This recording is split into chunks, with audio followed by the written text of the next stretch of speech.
Welcome to Just Energy Radio with your host, naturopath and medical intuitive, Dr. Rita Louise.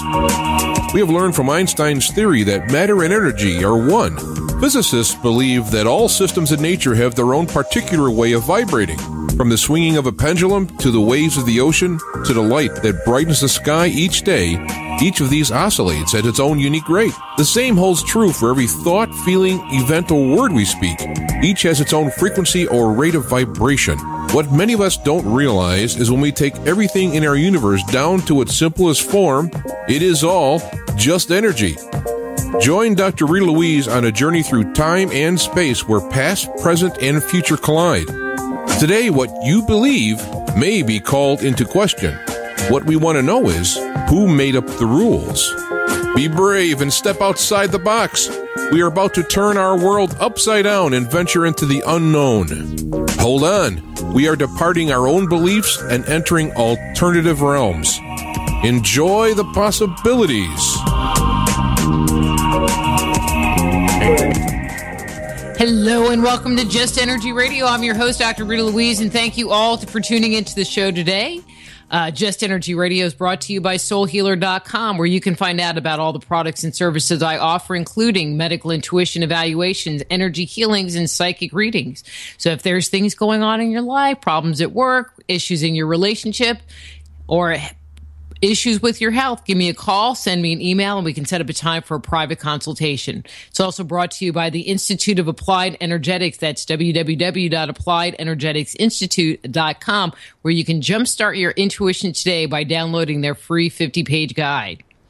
If you've missed an episode of Just Energy Radio, you can always go to the Just Energy Radio webpage. That's www.justenergyradio.com and check out our almost, just a few more weeks, almost 8 years of show archives.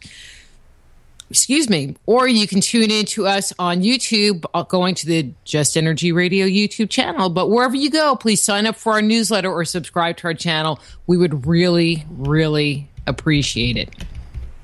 A couple other quick announcements. The holidays are just around the corner, and if you're thinking about that stocking stuffer, my new book, E.T. Chronicles, is available on Amazon.com, or if you're that digital download kind of person, my video icon, Deconstructing the Archetypes of the Ancients, is available for digital download on Amazon.com. But you can find out all about that on the soulhealer.com webpage. We are going to be having an exciting show tonight. In the first hour, we're going to be speaking with Donna Eden and David Feinstein. In the second hour, we have the incomparable Jim Morris coming on. So let me tell you a little bit about Donna Eden and David Feinstein and get them on the air, because we're going to be talking about the energies of love. Donna Eden is a pioneer in the field of energy medicine within both traditional and alternative healthcare settings. She is recognized for her inborn ability to accurately determine the cause of physical and psychological problems based on the state of a body's energy and to devise highly effective treatments. David Feinstein, PhD, is a clinical psychologist who has served on the faculties of Johns Hopkins University School of Medicine and Antioch College.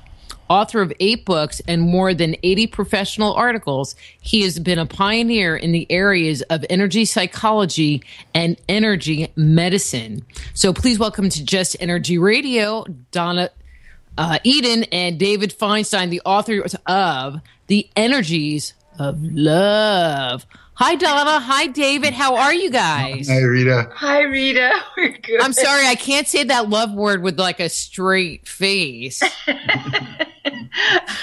Well, you can certainly not have a straight face when you speak of love between David and I, because it's been a long time coming to get to this place.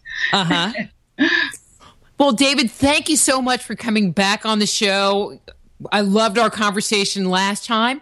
And I usually let my guests do a little intro bio of themselves. And David, you did that when you were on last. So Donna, it's your turn. So perhaps you can share with the listeners a little bit about how you got into energy and energy medicine in the first place. Okay.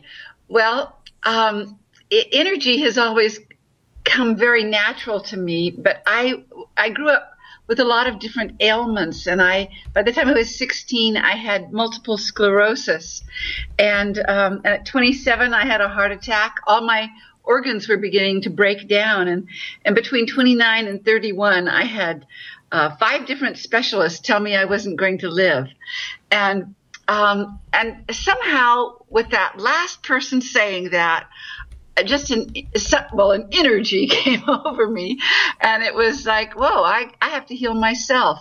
So because I wasn't going to let anybody else raise my kids, and so I went about just by trial and error, figuring out what's going on in my body and seeing if I could make the energy move, and if I could make some of the numbness that was all over my body go away, and if my legs could walk, all of those things.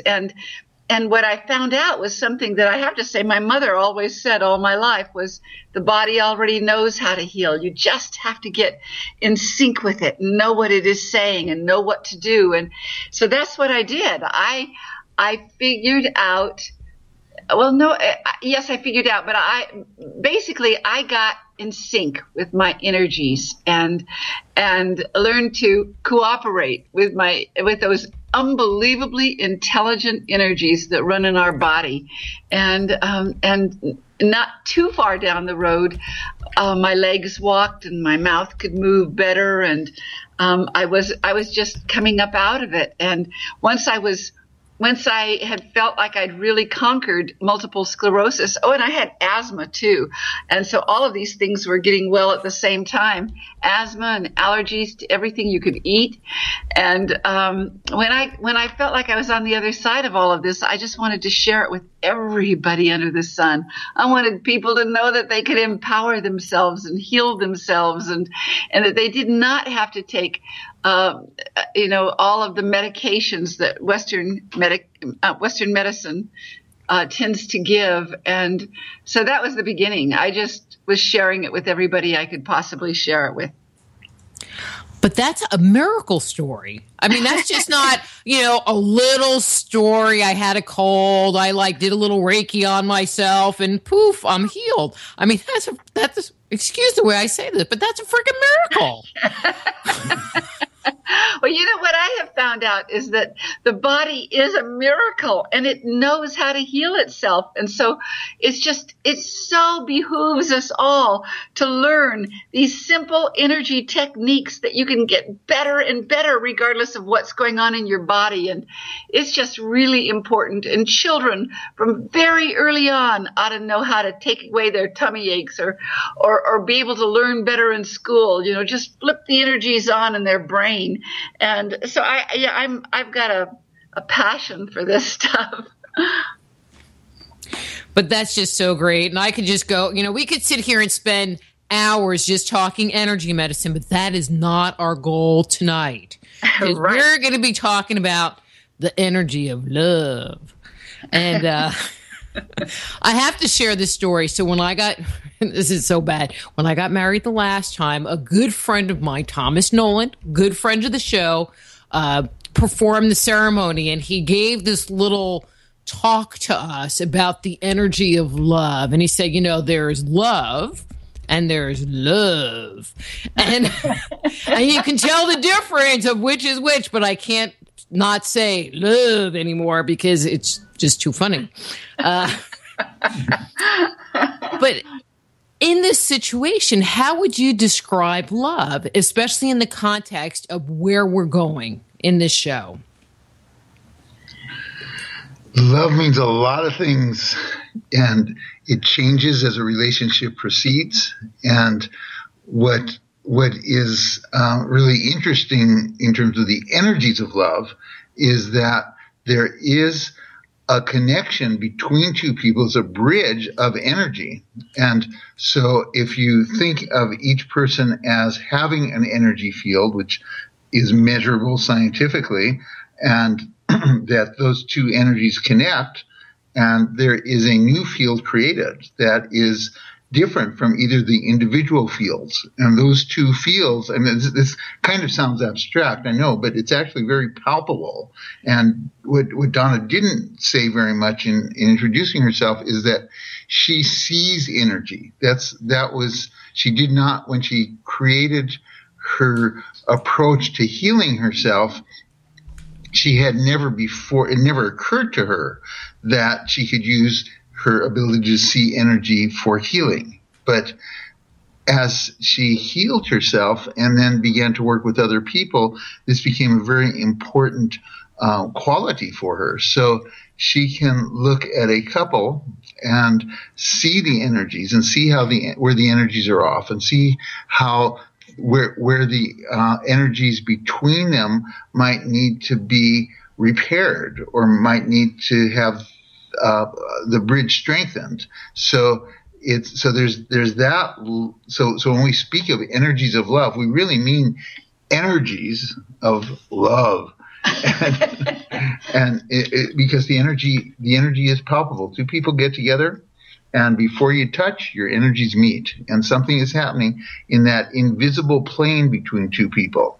And we know it in many different ways. We know it instinctively. We people certainly understand sexual energy, but it's much more than sexual energy. It is an energetic between two bodies and between two souls that is connected. So it's a very important dimension of what is happening between two people that isn't usually talked about. As a matter of fact, when David and I first got together, I mean, he was a psychologist, and so he was very used to figuring out psychologically what's going on. But that didn't help us at all, because the type of energy he is when he's under stress is a type of energy that sees precisely what I'm doing wrong or what somebody else is doing wrong. He can't see himself as well. When he's not stressed, he's very good at seeing himself. But that's an energy, a different vibration, a different frequency than I have. So I just began to fall apart in those early days because we were so different, and because he could articulate so well, even under stress, what was wrong with me. But what I did was, on a particular day when I knew that we weren't going to make it because there was such an imbalance between us, it didn't matter how much our souls connected if we were so incompatible. But when I was leaving, instead I sat down and I did an exercise, and it took maybe, 30 seconds, 35 seconds. And when I stood up from this chair from doing this exercise, all those energies that were very scrambled and disorganized inside of me were suddenly organized, and I wasn't crying anymore, and I won the argument. And that was the beginning of a change between us. That for David, it was seeing that, something else was going on beyond that psychological realm that he thought it was about. It wasn't that she won the argument. It was that she was able to come back and really meet me, and so that I was not overpowering her. And of course, when someone meets you that way, you're suddenly more engaged and more alert to what they're really saying. It was like when we would be in that argument, she would go into what we call her energetic stress style. That's the first part of the book really emphasizes the energetic stress styles that people go into, and hers is kinesthetic, which is very feeling and very, very rich in feelings, but the intellect goes out at that time. Whereas for me, when I go into that, my feelings go out at that time, and my intellect plugs in, because we're programmed to trust one of four styles, and the style that we trust is critical for what happens when couples argue. And it's when couples argue that the really important parts of their relationship are negotiated, like who dominates, who has power, who who gets to really call the shots. And so she was at an disadvantage there. In fact, I mean, all of us have had that experience of feeling we're on completely different wavelengths than our partner when things are difficult between us, when you suddenly feel like, what happened to that bridge between us, that wonderful closeness? You can feel really disconnected. And well, the truth is, you are on different wavelengths, completely different wavelengths. And it's during those times of stress that you are more apt to judge your relationship as not being so great. But that is the time that if you have some tools to get out of that sensory style that you are in, that you can then build a bridge again and reach the other, that you really have hope in the relationship. You really believe it. I mean, I cannot tell you, David and I, we've been together 38 years, and those early years were tough simply because our energies were just not meshed. We were on completely different wavelengths. But you knew that if you could make it, it would be fantastic and the best partner you could possibly have, because we had that soul connection. But you finally get to a place, for so many people, they give up because you can't fix it energetically. Well, that's what our book is about. It's about the energies between people and how those energies affect each other and throw you off and trigger you in ways you don't expect of yourself. But when you get that one handled, then you can sort of evolve to the next step and become a better relationship. And love actually gets better. It gets better when you can be very, very compatible energetically. So do you find yourself, I mean, the way you guys are talking, it's like, wow, you lasted 38 years? That's a long time. And it's like, wow, you're just figuring it out. Did you do that last year? No. I think I figured it out before he did, but he had hope, because my intelligence is more in my energies than in my intellect. I really understand energy. And so because I really was starting to grasp it, that we had to fix this energetically. I mean, it's been a journey, but we've learned it. And now one of my things that comes bubbling out of my mouth every now and then is, thank God I didn't leave him when I should have, because it was so hard. But you knew that it could be wonderful. You knew it could. You just didn't know how to get there. And that's how so many couples are. They don't know how to get there. And there's so many, David can speak more about this than me. I'll let him, about therapy, how couples therapy, how it doesn't always help. Well, a lot of couples, a lot of individuals in a relationship are in the position of kind of making sense of it by thinking, we'd have a great relationship if it weren't for you. And that's natural in a lot of ways, because you can see where your partner isn't meeting you. But the great relationship part is sensing that there's something here. There's something here that's really worth fighting for. There's something here that's worth going the distance, but not knowing what the map is. And so if your perception is that it's all your partner's fault, then you're missing what is happening between the two of you, and it's not always easy to point to it, because often it is at this energetic level. So to address it at the energetic level, rather than you're the problem, but okay, what happens to us when we get into difficult times energetically? And what we come up with for ourselves, and we also both work with couples. So we're like any therapist, you're always working on your own evolution as you're helping other people with theirs. And that certainly has been true for us. So what we learn for ourselves and now teach couples is what we call a pact.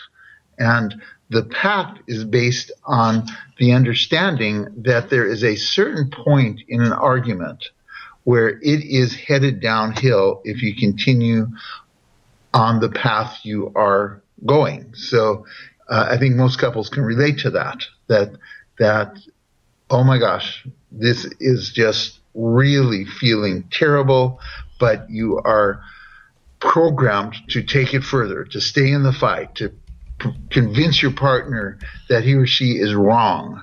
There's something very deeply instinctual in we go into the fight or flight response when we feel there's a threat to our primary relationship, that our ancestors needed that primary relationship to survive. So any threat to it is like a threat to the family. And so so it's often amazing as a couple therapist to watch how quickly people can get activated with one another so that they are over things that might seem trivial.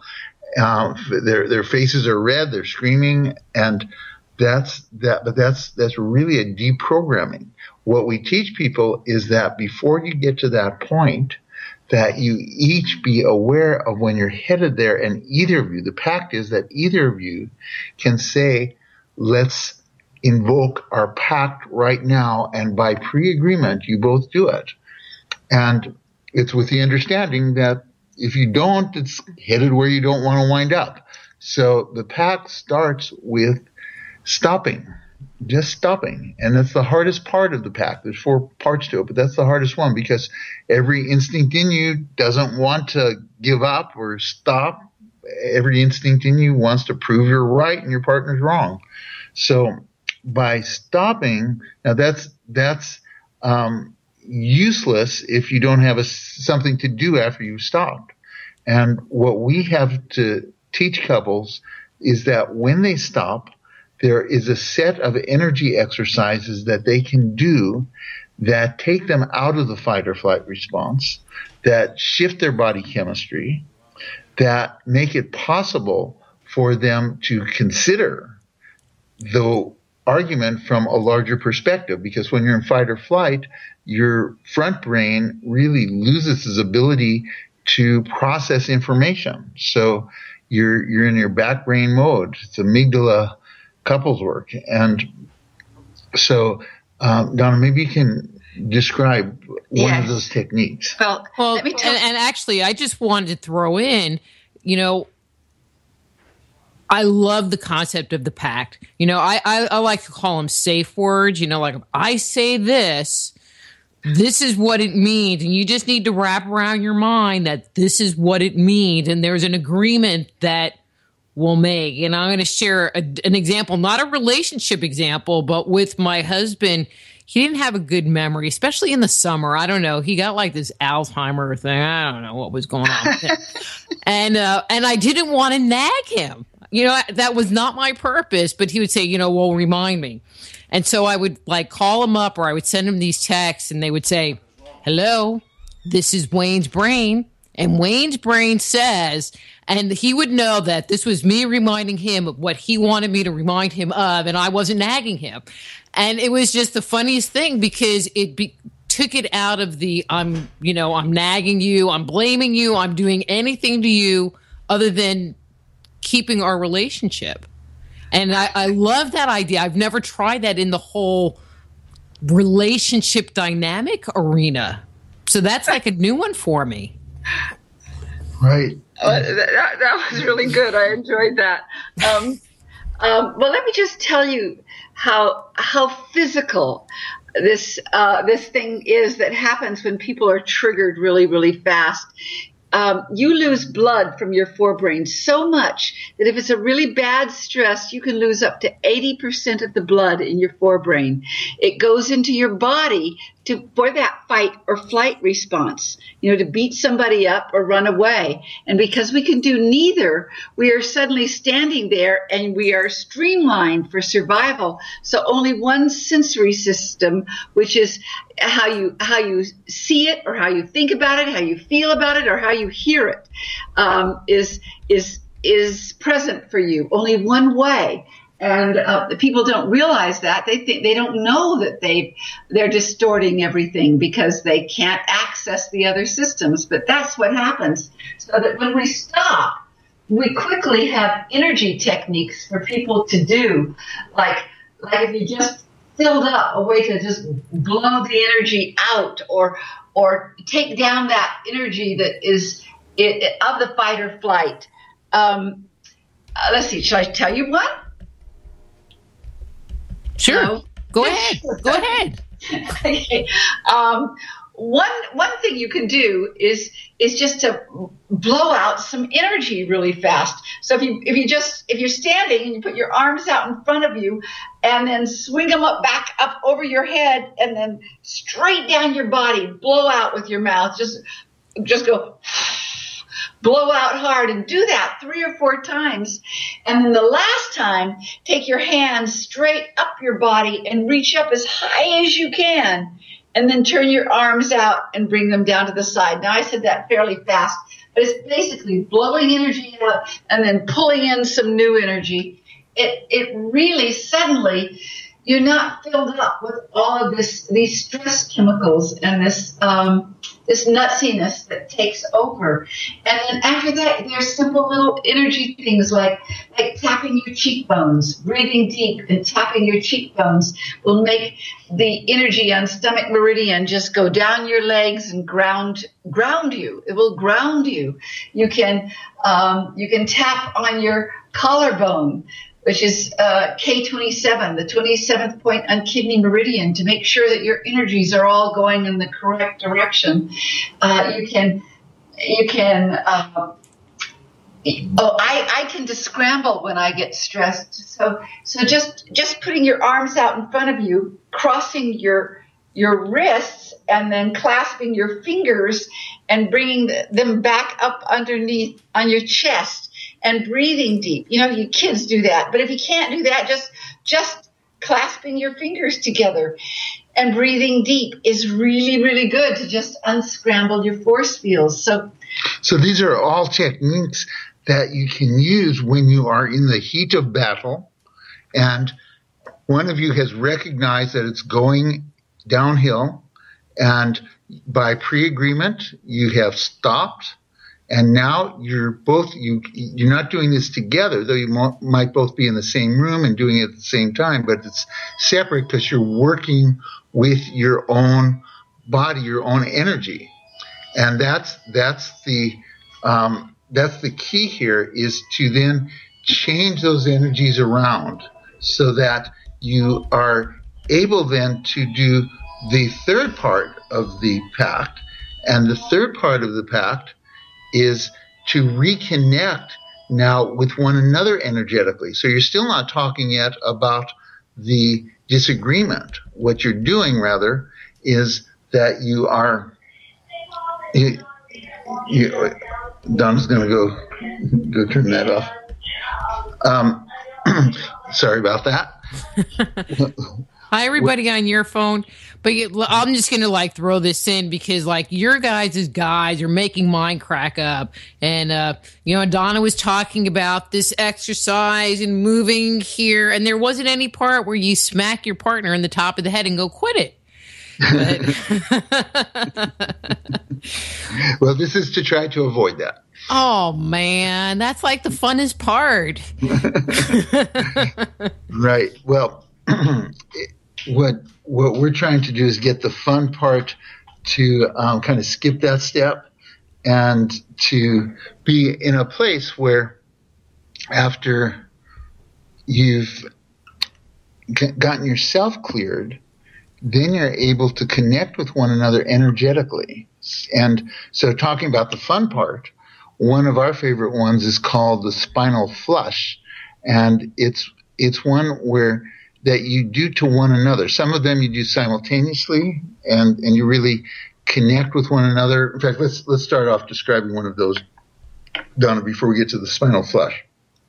Oh, okay. Say you're coming back together, but you still are having a difficult time to really connect with one another. One thing you can do, just standing right in front of each other, is put both hands, one on top of the other, right on top of your heart chakra, and just breathe 3 times. I don't look at him at that point. I'm just looking down, and I'm really coming home to myself, and it feels really, really good. And then he's doing the same thing. He's doing that with himself. Now some energy begins to clear between you.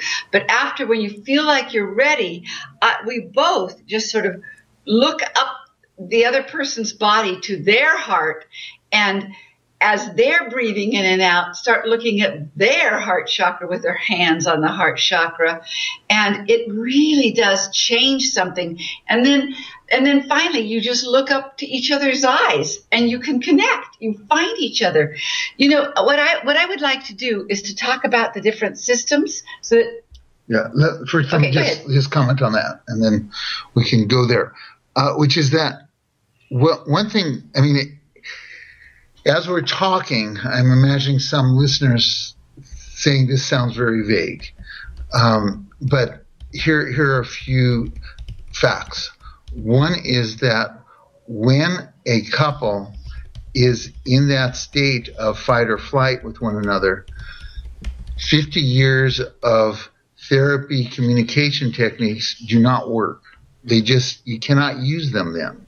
And research has borne that out, that at that point, you need something different than empathy techniques, because you can't go there at that point. Now, the other fact that's very interesting is that the heart has the largest electromagnetic field of any organ in the body, much bigger than the brain's. And when 2 people are in proximity with one another, and they don't even have to be to know each other well, they can just be talking and not know each other well, but it's even more so when they're in an intimate relationship. The field of the heart of one of them measurably impacts the field of the brain of the other one, literally changing without talking about what's going on, just talking about anything or just being in one another's presence.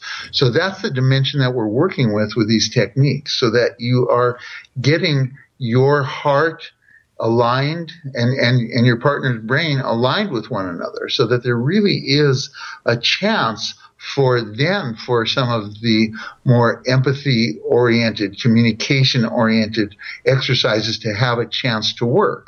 So at that point, when you have stopped, when you have gotten your own energy centered, when you have built an energetic bridge between the two of you, at that point, you can begin to use some of the communication techniques that are more well established. But we also add another dimension to that, which is that if you understand your style and you understand your partner's style, energetic stress style, you can make the connection much more reliably with one another, because there are certain things that don't work if you have a visual partner, or if you have a tonal partner, or if you have a kinesthetic partner. And there are certain things that do work that wouldn't work with a different type of partner.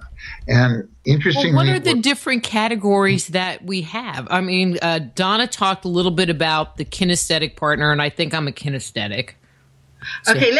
I'm going to talk about them, and you might be kinesthetic, but I have the feeling you might be tonal, because tonal has some of the aspects of kinesthetic. They are feelers, but their brains still work if you're in a heated argument. Here, tonals can be very analytical. They can they hear between the lines. They hear what people can't say or didn't say. So you pick up a vibe that is not just articulated. You pick up the vibe of all sorts of things. They pick up nuances and so you have feelings about all of these different things. A tonal, I think they have like sonar, and when they aren't stressed, you can trust that sonar. It's so amazing. When you are stressed, I mean, you can really suffer from what feels like put downs. You can just pick it up that somebody is against you. Now, I'm not sure. I mean, you might be kinesthetic too. You're just no. That's so sounding pretty accurate. Yeah. Yeah. Well, sound is very personal to a tonal. And tones, the tones that somebody uses, far more than the exact words. I've always said that if I was going to ever get into therapy again, I would be in therapy with a tonal, because I can lose my words. As a kinesthetic, I can lose my words and what I was about to say and forget when I'm really, really stressed. But a tonal doesn't need my exact words. They pick it up. And so it's very, very comforting to a kinesthetic to be with a tonal.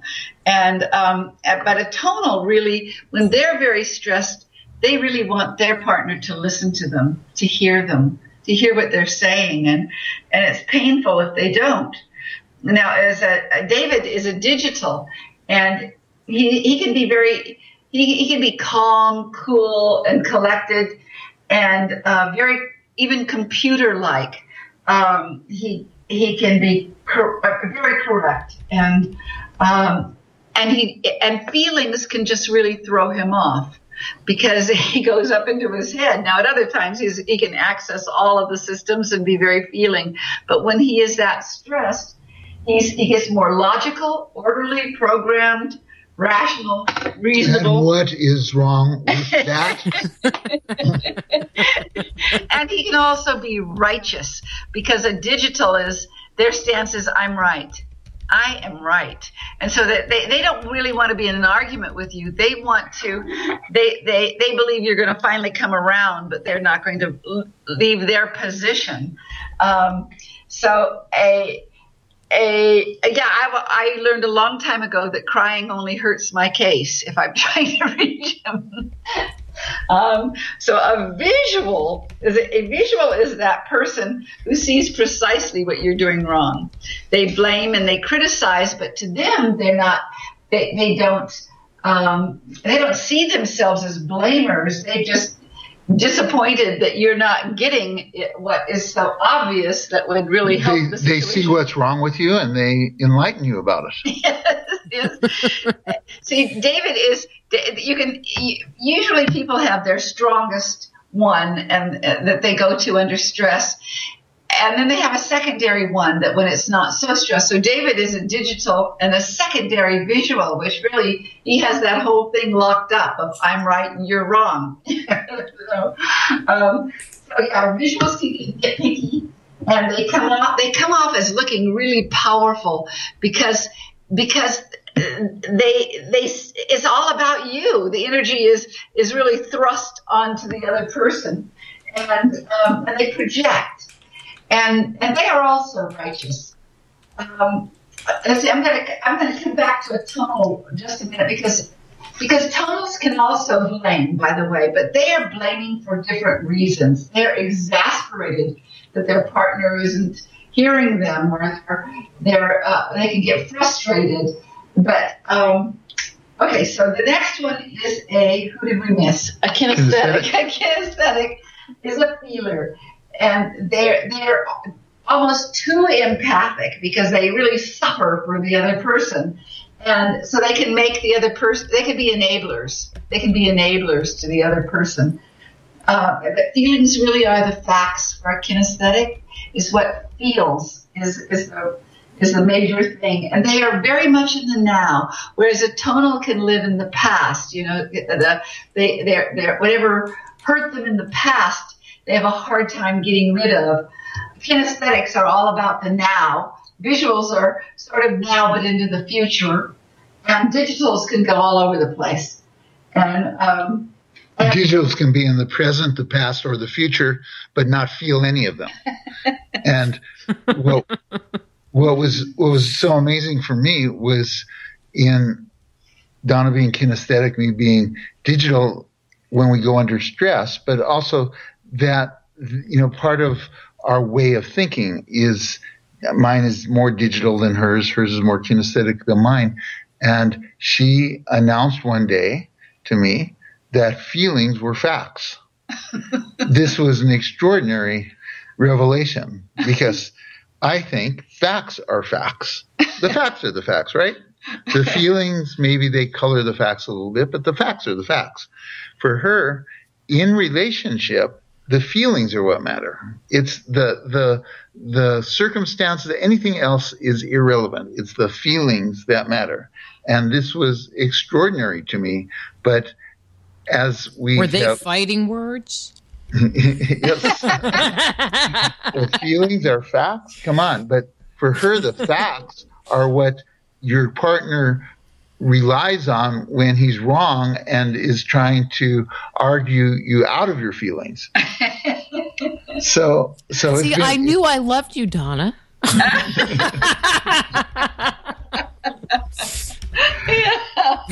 But this system is very interesting because all couples, just about every couple we've ever worked with, they're never both the same type. It's very rare that people choose somebody that is the same type because there isn't as much spark.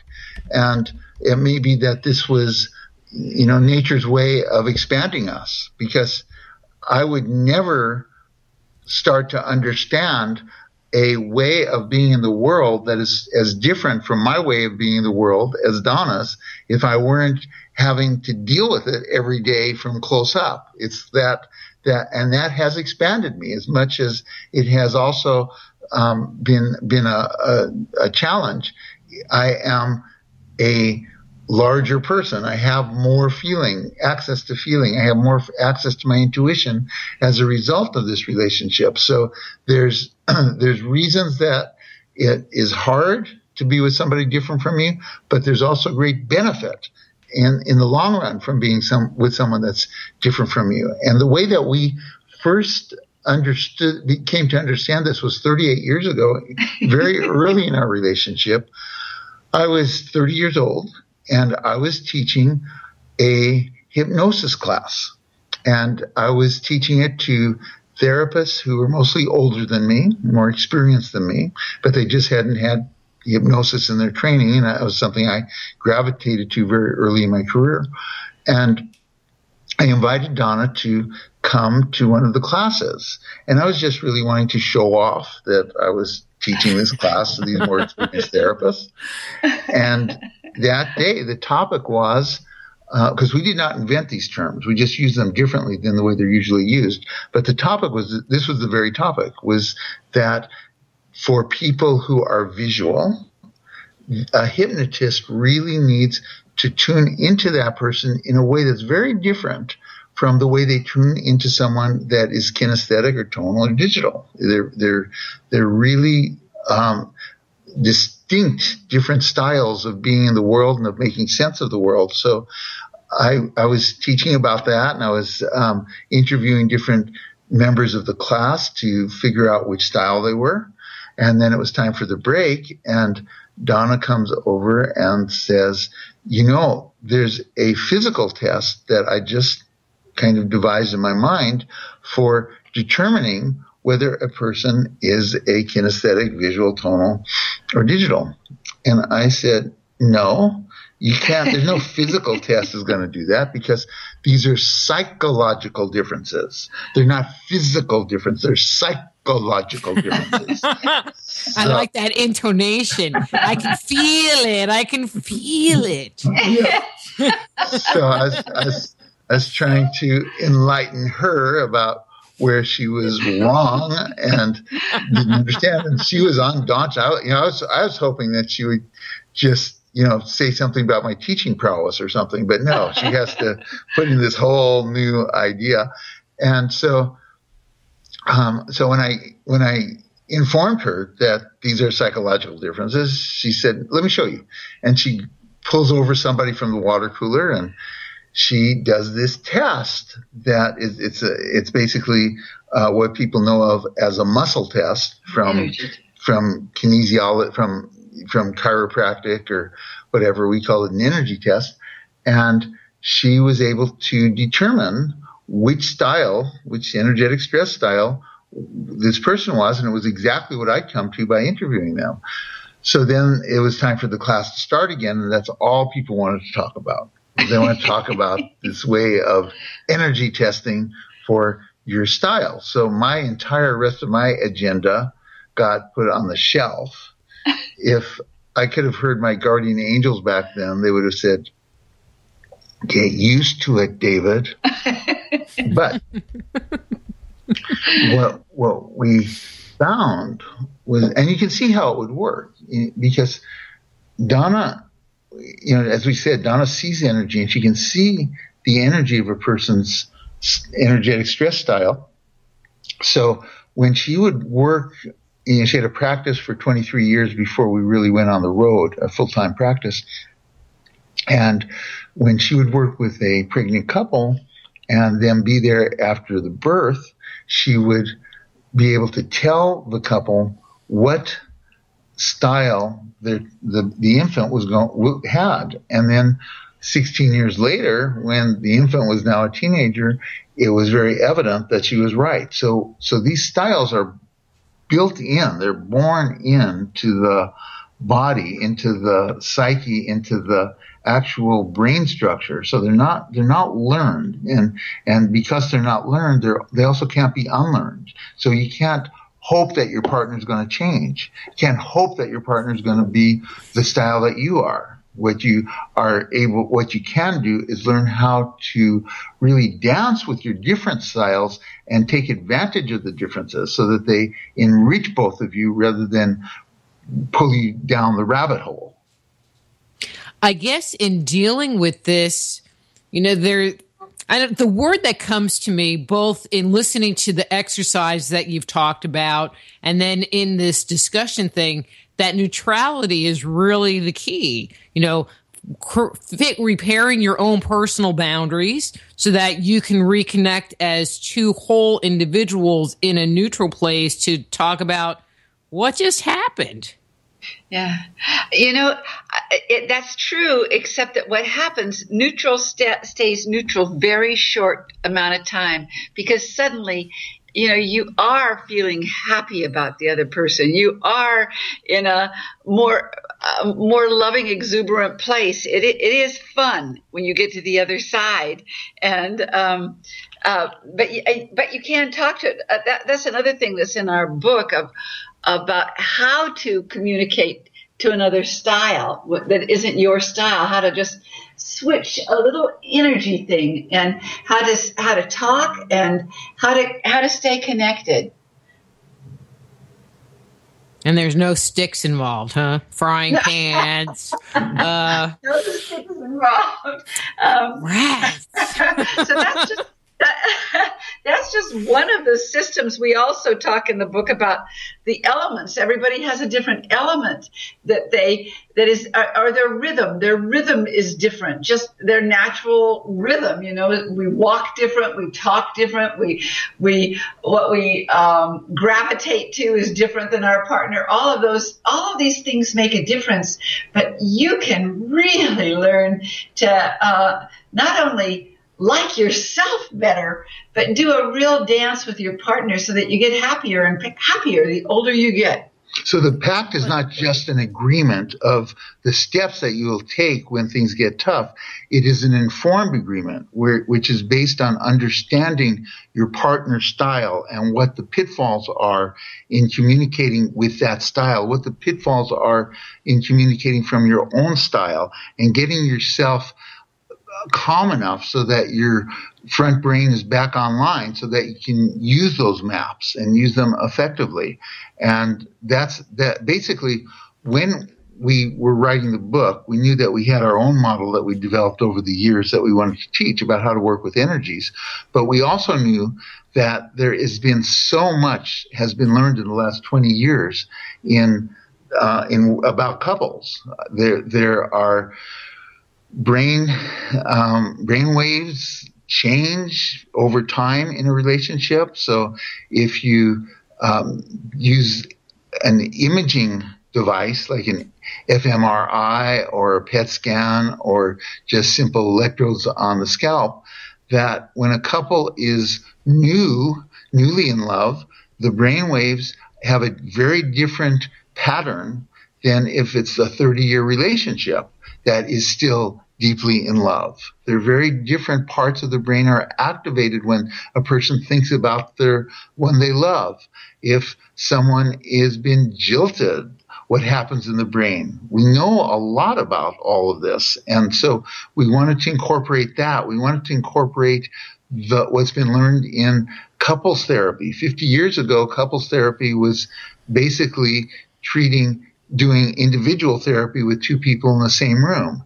And that didn't work very well. The research was not encouraging on that. But what we've learned is how to create experiences with two people in the same room that really begin to shift the neural pathways in their brains so that so we want to put the book into that context of how much is known now about working with couples. And we had an overwhelming amount of information. And what we did was we realized that there are really three sections, three categories for understanding how to work with yourself as a couple. And those three were, number one, the inherited aspects of love. And that's what we've been talking about, because these energetic stress styles are inherited. As we saw with Donna looking at newborn babies, that is there. So that part of the book is teaching people how to understand their own style, understand their partners. It gives you a lot more empathy for yourself as well as for your partner, to really understand that this is how your brain works. This is kind of how you respond under stress, and to have ways then to not only not judge your partner, but also to reach your partner. So that's the first part. The second part so the first part is inherited aspects of love. The second is learned aspects of love. And the learned aspects of love go all the way back to the first days of life, where your relationship with your caregivers is building neural networks that will last for the rest of your life if nothing comes along to change them in a significant way. So how you respond when you have a need that's not met. Some people go into panic. Some people get very creative to find out how to be with the people around them to learn how to meet that need. And so these basic patterns are learned early, and for most of humanity, they set the ceiling of how good of a relationship you were likely to have as an adult, because you tended to find a partner that is going to activate whatever issues were not resolved from your childhood. It's almost magic how that happens, but every therapist that I know is able to give case after case where they've seen that happen. So people find from across a crowded room just the person that's going to push their buttons, and so if they don't have the tools and skills to really heal what is from their past, this just becomes a source of tension in the relationship. But what is new in the last 20 years is that we really do have tools to change those early patterns, those deep learnings.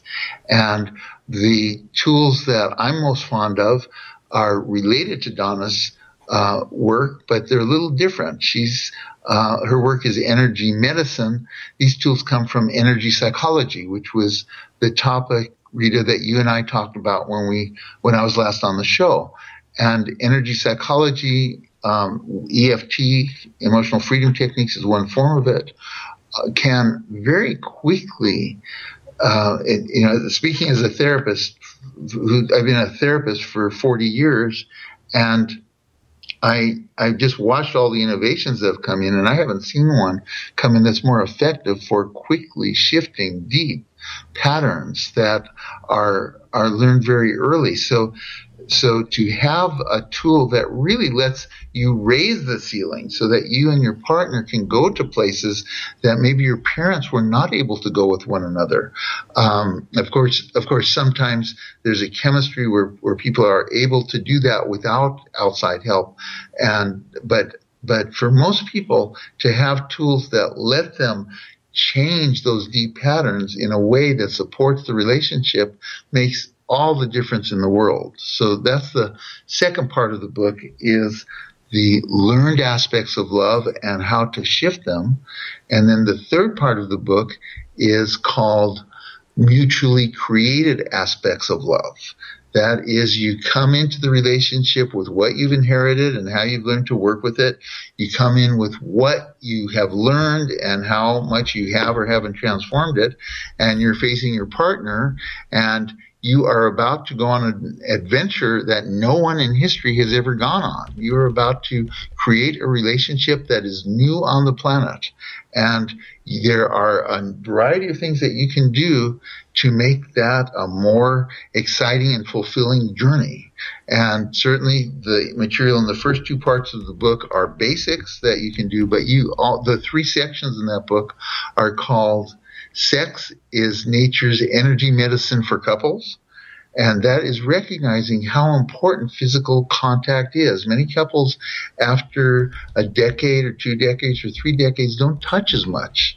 And yet a 7-second hug actually gets serotonin and oxytocin going enough that it starts to build more of a bond between you. So just simply hugging on a regular basis is energetically feeding the relationship. And we go into the ways that the sexual relationship can be kept hot over the years, how it can be kept exciting. And it's very different principles than early in the relationship as the relationship has matured. The second chapter in that section is understanding that love can be more conscious or less conscious. It's called love as a conscious partnership. And conscious as opposed to what?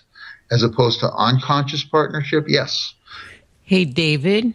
Yes. See, you guys need to come on for 2 hours the next time, because we have 3 minutes. Three little stinky minutes. We can finish up really fast. So making the relationship conscious, and then the last chapter is the spiritual dimensions of a relationship. All of that can be really cultivated, and that's and it can be cultivated with energy techniques and with also being aware that you want to cultivate it. So those are the 3 parts of the book, and the inherited aspects, the learned aspects, and the mutually created aspects of love. And there's a lot that you can do with each of them. Okay. Boom, boom. Okay.